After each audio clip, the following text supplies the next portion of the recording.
Good morning friends. मेरे सभी astro funds का मेरे चैनल लक्ष्मी सूत्रा एस्ट्रो इन्वेस्टमेंट में बहुत बहुत वेलकम है।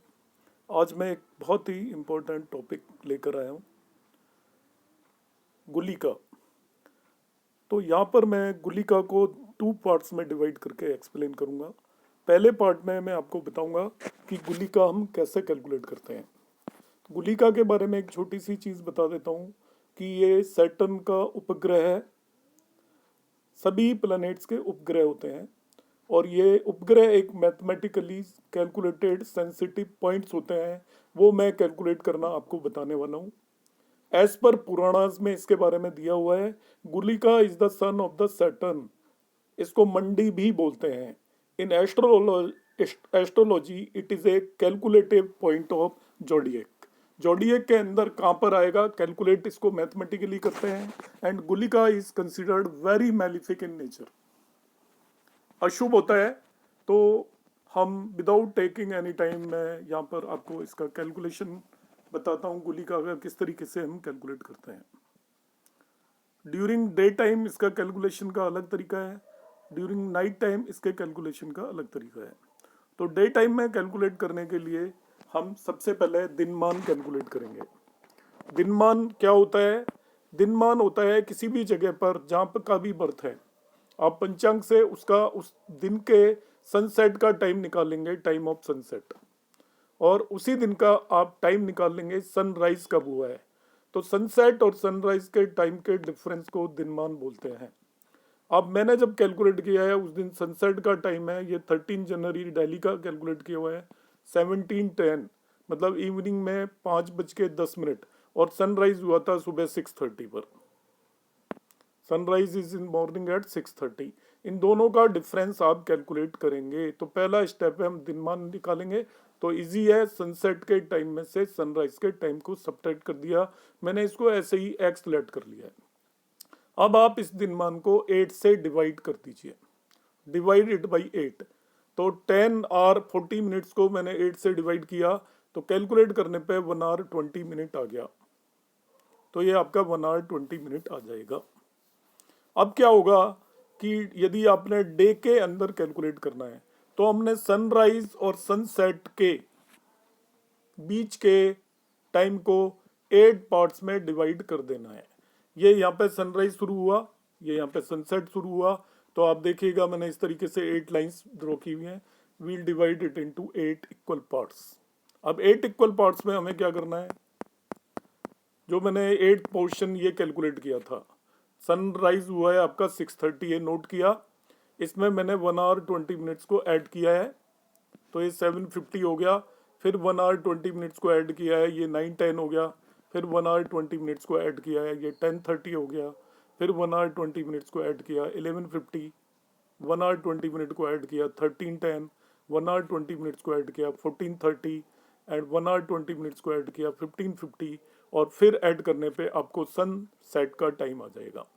तो सनराइज और सनसेट के बीच के पार्ट को आपने 8 इक्वल पार्ट्स में डिवाइड किया है। उन पार्ट्स का टाइम निकालने के लिए हमने क्या किया है, सनराइज के टाइम में जो 8 पोर्शन आया था ऊपर 1 आवर 20 मिनट, उसको हम ऐड करते जाएंगे। तो स्टेप को मैं एक्सप्लेन करता हूँ। दिनमान को 8 से डिवाइड कर दीजिए, एक पोर्शन की जो भी वैल्यू आती है उसको आप सनराइज के टाइम में ऐड करते जाइए। फाइनली 8th एंड पर आपको सनसेट का टाइम मिल जाएगा।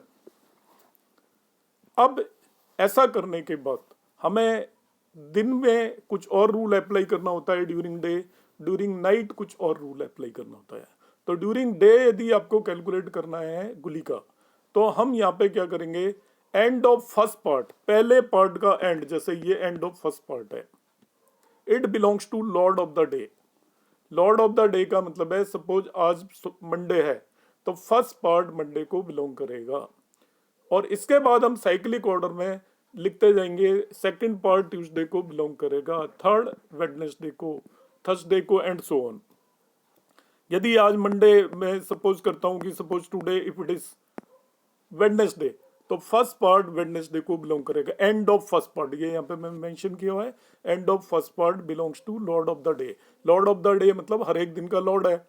मंडे का लॉर्ड मून होता है, ट्यूसडे का लॉर्ड मार्स होता है, वेडनेसडे का लॉर्ड मरकरी होता है, थर्सडे का लॉर्ड जुपिटर होता है, फ्राइडे का लॉर्ड वीनस होता है, सैटरडे का लॉर्ड सैटर्न होता है और संडे का लॉर्ड आपका सन होता है, इस तरीके से। तो ये यदि आज वेडनेसडे है तो ये आपका मरकरी को रिप्रेजेंट करेगा, थर्सडे है तो ये Jupiter, next is Thursday Jupiter, फिर वीनस और ये आपका सैटर्न होगा। इस तरीके से हम इन्हें मार्क कर सकते हैं। नेक्स्ट पार्ट हम लेते हैं, देखिए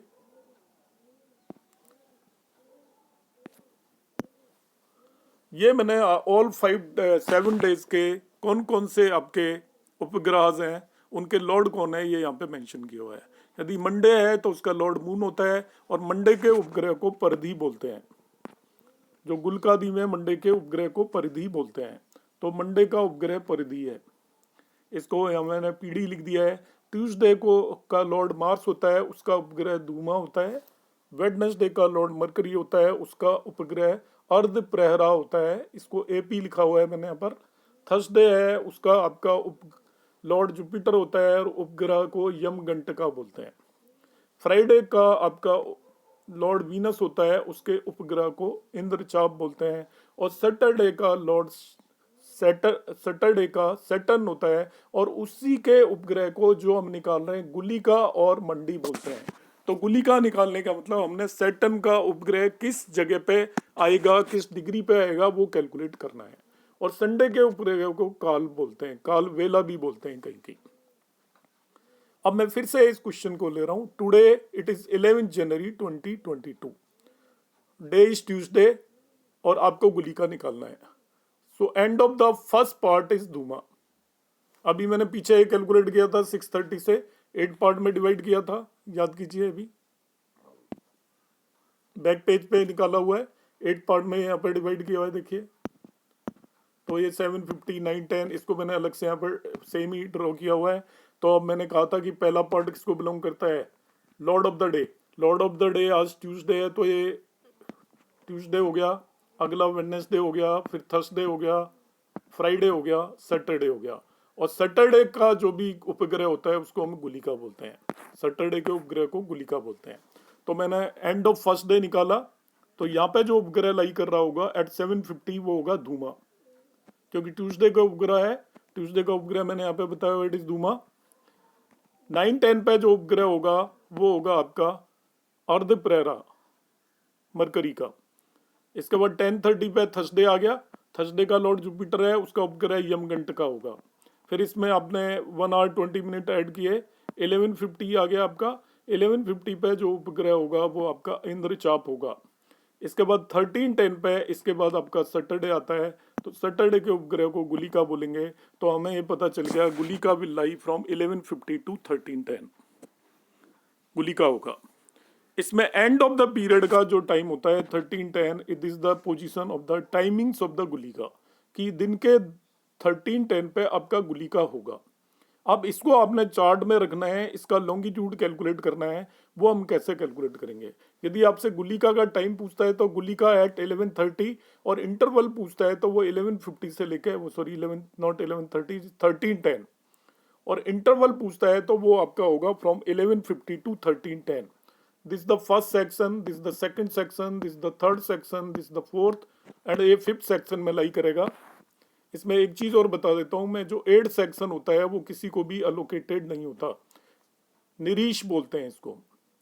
8 सेक्शन जो होता है, 7 सेक्शन तो 7 उपग्रह को अलोकेटेड होते हैं, टोटल 8 सेक्शन है, तो 8 सेक्शन किसी को भी अलोकेटेड नहीं होता। तो गुलिका आएगा आपका यहाँ पर 13:10 पर। अब 13:10 पर हम इसका असेंडेंट कैलकुलेट करेंगे, वो गुलिका की पोजीशन होगी इन द चार्ट। तो फाइंड असेंडेंट अराउंड 13:10 यूजिंग पंचांग, उसका मैं तरीका बताता हूँ। यहाँ पे 11/1/2020 को पाइसेस साइन राइज कर रहा है एट 12:44 टू 49। कौन सा टाइम लिया मैंने, 13:10 के अराउंड आपको टाइम देखना है। 13:10 के थोड़ा पहले और बाद में तो पंचांग में जाएंगे। तो 13:10 पर आपका पाइसेस साइन राइज कर रहा है 12:44 से लेके 49 तक, 12:44 से 14:09 तक आपका पाइसेस साइन राइज कर रहा है। तो 13:10 पे ये तो पता चल गया कि 13:10 पे आपका पाइसेस साइन राइज कर रहा होगा। और पाई से साइन का मतलब हो गया गुलिका पाई से साइन में होगी, मगर उसकी एक्यूरेट वैल्यू, एक्यूरेट डिग्री निकालने का तरीका यहाँ पे कैलकुलेशंस मैंने की हुई है। हमें पता है कि ये आपका 13 डिग्री एक साइन 30 डिग्री का होता है, तो पाई से साइन 30 डिग्री का होगा, मीन साइन 30 डिग्री का होगा। वो कितने टाइम में राइज करेगा वो निकाल लीजिए। तो 12:44 पे राइज करना शुरू हुआ, 14:09 तक राइज किया, तो ओवरऑल इन दोनों का डिफरेंस मतलब 1 आवर 25 मिनट में ये राइज किया 30 डिग्री इन पाइसेस। और इसको यदि मैं मिनट्स में कन्वर्ट कर लूँ, 1 आवर को 60 मिनट लिखूँ तो 85 मिनट हो गया। देखिए तो 30 डिग्री आपका राइज कर रहा है पाइसेस साइन, 30 डिग्री कंप्लीट करने में उसको 85 मिनट्स लगते हैं। तो 1 मिनट में कितना कंप्लीट हो गया, that is 30 degree divided by 85। अब हमें मगर निकालना है 13:10 पर। ये राइज करना शुरू हुआ है 12:44 पे, निकालना 13:10 पर है। तो कितनी आपका डिग्रीज ये आगे बढ़ा है अभी तक पाइसेस साइन में, वो निकालने के लिए हम क्या करते हैं, दोनों टाइम का डिफरेंस निकाल लेते हैं। किस टाइम का, जिस टाइम हमें निकालना है और जिस टाइम ये राइज करना शुरू हुआ। हमें निकालना है एट 13:10, राइज करना शुरू हुआ है 12:44 पे, तो दोनों का डिफरेंस निकाल लीजिए 26 मिनट्स। तो पाइसेस साइन में आपका इट हैज 26 मिनट निकल चुके हैं। तो अभी हमने निकाला था कि 1 मिनट में इतने डिग्री से आपका ये मूव करता है असेंडेंट। तो आपका 26 मिनट्स में कितने डिग्री से मूव करेगा, यूनिटरी मेथड यूज कर रहे हैं। इट इज 30 डिवाइडेड बाई 85 यहाँ से लिया, इंटू 26 कर दिया, तो 30 इंटू 26 डिवाइडेड बाई 87। यदि इसको मैं कैलकुलेटर से आप कैलकुलेट कर सकते हैं, 9.17 डिग्री आता है। तो 9 डिग्री तो अलग कर लिया, 0.17 डिग्री को मिनट्स में कन्वर्ट करूंगा, तो मिनट्स में कन्वर्ट करने का तरीका होता है 60 से मल्टीप्लाई किया, तो ये आपका कैलकुलेट करने पर 612 मिनट्स कुछ आएगा। तो 10 मिनट्स एंड 12 सेकेंड आएगा। You can calculate this. तो आपका पाइसेस साइन के अंदर आपका राइज हो चुका है ascendant by 9 degree 10 minutes 12 seconds. इसका मतलब Gulika is in Pisces sign at 9 degree 10 minutes 12 second. और पाइसेस साइन को यदि आप लिखना चाहोगे तो हम इसे लिखेंगे 11 साइन पास 9 degree 10 minutes 12 seconds. In this way we can find the position of Gulika, accurate position होगी। इसका मतलब पाइसेस साइन में 9 डिग्री पर अवेलेबल है। अब हम ड्यूरिंग नाइट यदि आपको गुलिका कैलकुलेट करना है तो क्या करना है, there is very minute difference और कुछ डिफरेंस नहीं है। इसी को मैं नाइट में निकालता हूँ कि आपको 11 जनवरी को वो कहता है नाइट में निकालिए। तो नाइट में आपको रात्रिमान निकालना पड़ेगा। दिन में हमने दिनमान निकाला था, नाइट में रात्रिमान निकालना है। अब रात्रिमान क्या है जरा ध्यान से समझे। रात्रिमान को हम कैलकुलेट करेंगे जो अगले दिन मॉर्निंग में सन सेट होगा, सनराइज होगा, वो एंड होगा इसका।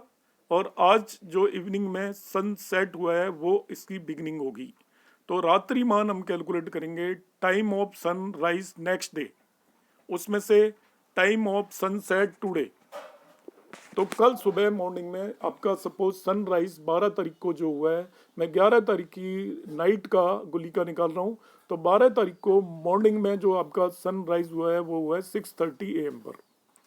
और 11 तारीख की इवनिंग में जो सनसेट हुआ था, मतलब रात इस सनसेट से लेके अगले सनराइज तक होती है। तो अगला सनराइज हुआ है 6:30 पे और आज 11 तारीख को सनसेट हुआ है एट 17:10 PM। डायरेक्ट कैलकुलेट करने के लिए मैं इसमें 24 ऐड कर देता हूँ, तो आपको सीधा पता चल जाएगा। 24 ऐड कर दिया है तो ये आपका 30 माइनस 17:10 आ गया, 13 आवर 20 मिनट्स हो गया। ये आपका रात्रिमान हो गया। दिन के टाइम में हमने दिनमान निकाला था, तो दिनमान और कुछ नहीं है, दिन का ड्यूरेशन, रात्रिमान और कुछ नहीं है, रात्रि की ड्यूरेशन। रात्रि की ड्यूरेशन कैसे निकालेंगे, नेक्स्ट डे मॉर्निंग में जब भी सनराइज होगा, टुडे इवनिंग में जब भी सनसेट हुआ, उन दोनों का डिफरेंस। तो ये 13 आवर 20 मिनट हो गया। पिछले केस में भी हमने इसको 8 से डिवाइड किया था, यहाँ पे भी इसको 13 आवर 20 मिनट्स को 8 से डिवाइड करने पर हमें 1 आवर 40 मिनट्स मिल जाएगा। अब during night process will be same, only differences यहाँ पर जो आपका स्टार्ट हम करेंगे, end of first section will be 5th from the Lord of the day. ये 5th from lord of the day होता है। During day time Lord of the day होता है। जैसे ट्यूसडे को हमने ड्यूरिंग डे टाइम निकाला था, तो अब देखिए ट्यूसडे को हमने क्या किया था, पहला सेक्शन आपका ट्यूसडे को बिलोंग कर रहा था, मतलब इसी का उपग्रह था पहले सेक्शन के एंड में। मगर नाइट में क्या होगा, इससे फिफ्थ काउंट कर रहा है आपको। तो फिफ्थ क्या हो जाएगा, यदि ये ट्यूसडे है तो देखिए 1 2 3 4 5, तो first section itself will be Saturn. Saturn आ गया आपका, ट्यूसडे को fifth day will be Saturn. तो पहले सेक्शन के एंड पे ही आपको गुलिका मिलने वाला है। So during night end of first part belongs to fifth day, ये ध्यान रखना है, जो भी डे है उससे फिफ्थ डे को बिलोंग करेगा from lord of the day. So on Tuesday it will be Saturday. ये बोलते हैं तो आपको ये पता चल गया Gulika on during night it will be at 1850, क्योंकि मैंने क्या किया इस 1710 में जो 1 आवर 40 मिनट था उसको ऐड किया, या 1850 आ गया। यदि अगले सेक्शन में आता तो मैं 1 आवर 40 मिनट्स को ऐड करता जाता और एंड में मुझे ये 6:30 AM मिल जाता। 1 आवर 40 मिनट्स को ऐड करते जाएंगे। तो ये आपका सनसेट हुआ at 1710, end of first section निकालने के लिए मुझे 1850 आ गया। आपसे पूछता है किस सेक्शन में गुलिका लाई करेगा, तो वो 1710 से लेकर 1850 तक कहोगे आप। अब गुलिका की जो पोजीशन निकालनी है वो 1850 पे क्या असेंडेंट है वो हम कैलकुलेट करेंगे। तो 1850 पे असेंडेंट निकालने के लिए आप पंचांग यूज कर लीजिए। तो 1850 के नियर अबाउट जिस टाइमिंग्स पे जो भी असेंडेंट राइज कर रहा है वो हमने देखा पंचांग के अंदर। तो हमने देखा 1740 से लेकर और 1954 तक जेमिनाइन असेंडेंट राइज कर रहा है, मिथुन राशि राइज कर रही है। अब हमें निकालना है बिल्कुल पिछले तरीके से जैसे कैलकुलेशन किया था कि ये आपका जो मिथुन राशि का 30 डिग्री का आपका असेंडेंट जो राइज करेगा वो कितनी ड्यूरेशन में करेगा, इसमें से ये टाइम को सब्ट्रैक्ट कर दिया है। ये आ गया 2 आवर 14 मिनट्स।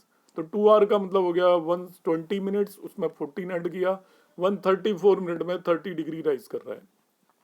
तो यूनिटरी मेथड से 1 मिनट में इतना राइज करेगा ये पता चल गया हमें। अब एक्चुअल में तो हमें निकालना है 1850, ये शुरू हुआ है राइज करना 1740। तो आपका असेंडेंट जेमिनाइन साइन में कितना चला अभी तक वो निकालने के लिए 1850 में से 1740 आप सब्ट्रैक्ट कर दीजिए।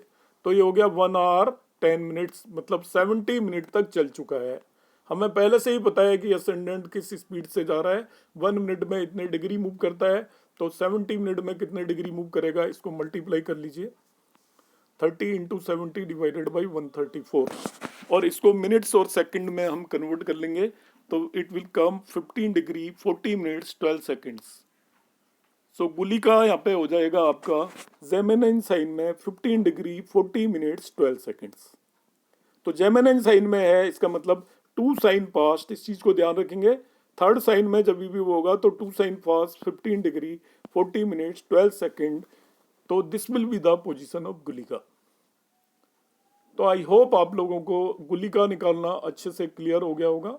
If you have any doubts just comment on in the comment box, so I will clarify your doubts. और मेरे व्हाट्सएप नंबर पे भी आप मैसेज सेंड कर सकते हैं, तो I will explain you whole process. Thank you.